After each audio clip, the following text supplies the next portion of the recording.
One of the first D&D modules ever published was Keep on the Borderlands. It introduced us to adventuring in the wilderness.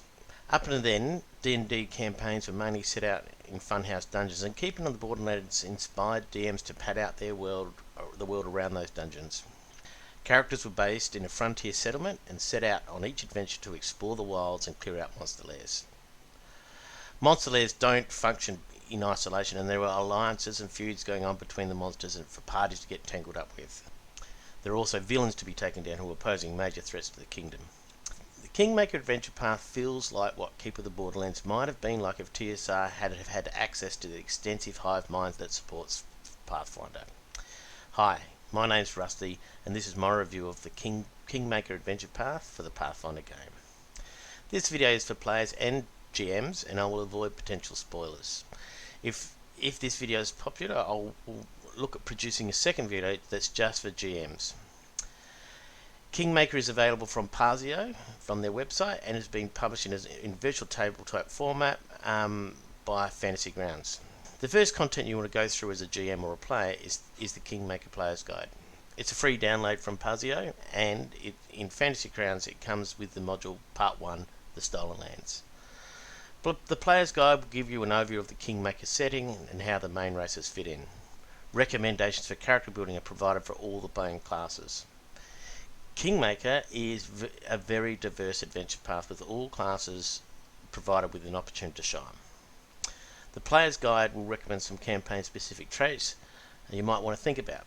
Kingmaker takes place in the river kingdoms, and there are a description of nearby locations that players can use to build their backstories. Getting access to the Pathfinder Chronicles Guide to the River Kingdoms will also provide a lot of lore for your campaign or character. Kingmaker is very sandboxy, and your party might decide to wander beyond the boundaries of the adventure path.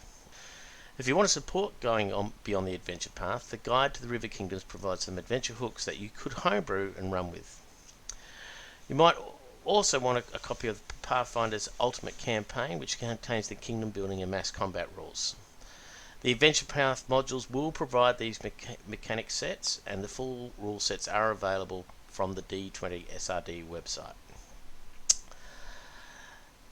The Player's Guide provides a character sheet for your kingdoms that you might want to use later on as well. My advice to GMs is to set up expectations with your players now if you really want to run with either or of the kingdom building or mass combat mechanics later in the campaign. There are feats, skills and ability decisions that can be made in a character development that they can influence the player's interaction with kingdom building and mass combat later in the campaign if players are focused in the right direction from the outset. In the first adventure path, the party will get straight into the action. They'll start at a frontier trading post and will be given a lead for a quest, and this is how Kingmaker works. The party sets off on one quest and stumbles across another quest. They explore some more territory and come across different quests. There's a main quest line that, if it's followed, will take the party where they need to go to complete the storyline. I like this concept as it brought back fond memories of Keep on the Borderlands and how, in my mind, old school D&D should be played. I've read other reviews where the group found it tedious wandering from quest to quest rather than straight down an adventure path, but this wasn't the case for our group. We really enjoyed this format. Part 2 of this adventure path, Rivers Run Red, can be played out in the same way as the first, but now the characters are introduced to the kingdom building mechanic. The kingdom building system in Pathfinder isn't for everybody, and you'll get out of it whatever you put into it. If you want your character to have the experience of influencing the development of a kingdom, then this is an extensive rule set to guide you through that process. As far as kingdom building systems goes, this is as comprehensive as I've ever seen. But it's highly cumbersome and probably best left for working on outside of game time. Kingdom building is not a spectator sport, but if you love comprehensive mechanics that enable your character to rule a region, you're going to have fun with it. Kingmaker storyline does not depend on the application of the kingdom building mechanics, but you can certainly switch things up a bit if you want. The system tends to let the parties off a bit lightly, and they will most likely develop very powerful kingdoms with tons of magic items without any intervention from the GM.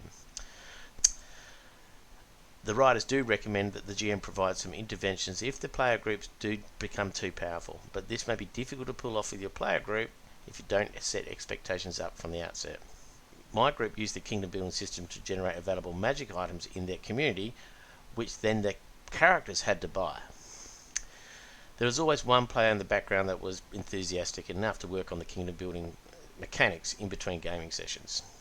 Not much in terms of magic items came up that they really wanted, so they pretty much ignored them and relied more on their crafting skills to create the specific items they wanted for their characters.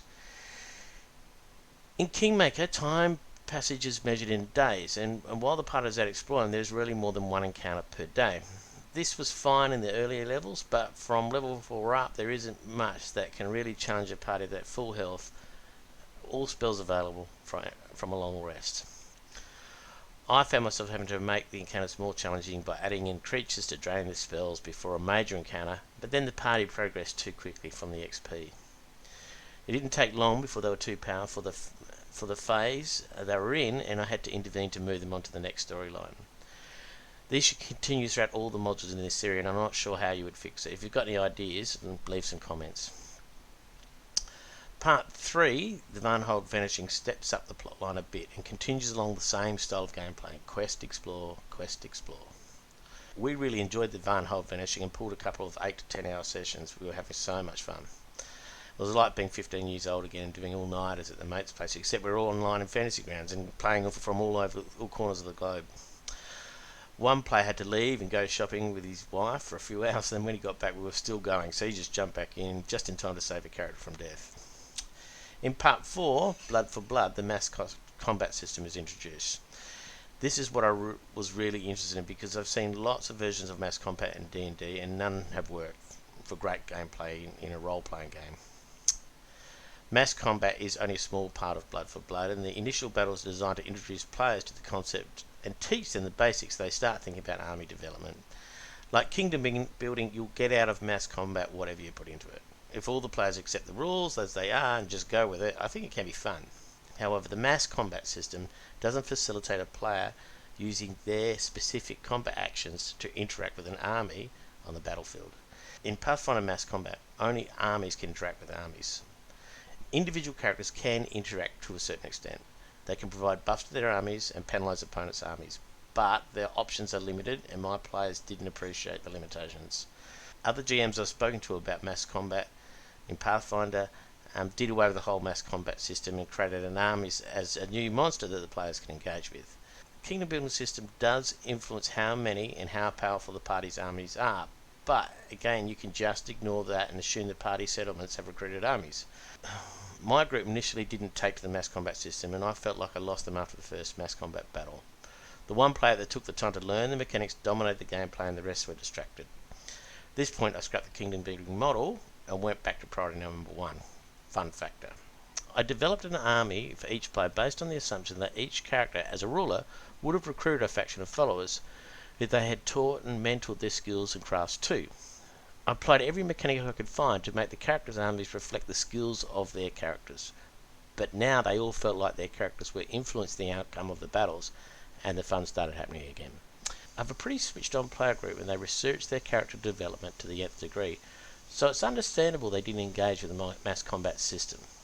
I think the issue with mass combat in D&D and Pathfinder is that the original D&D system, which everything else scaffolds from, is based on Gary Gygax wanting to role-play the general of his armies in a mass combat game. We play D&D and Pathfinder for the role-play. If we want to play a mass combat game, then there are plenty of options out there for that. But I do like the idea that a character can be the general of an army, and the Pathfinder mass combat system is as good a system as I've ever seen.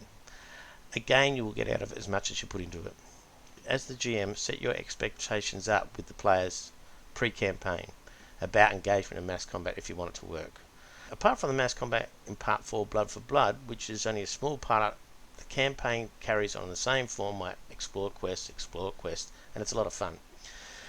Part 5, War of the River Kingdoms, mass combat really kicks in, so be ready.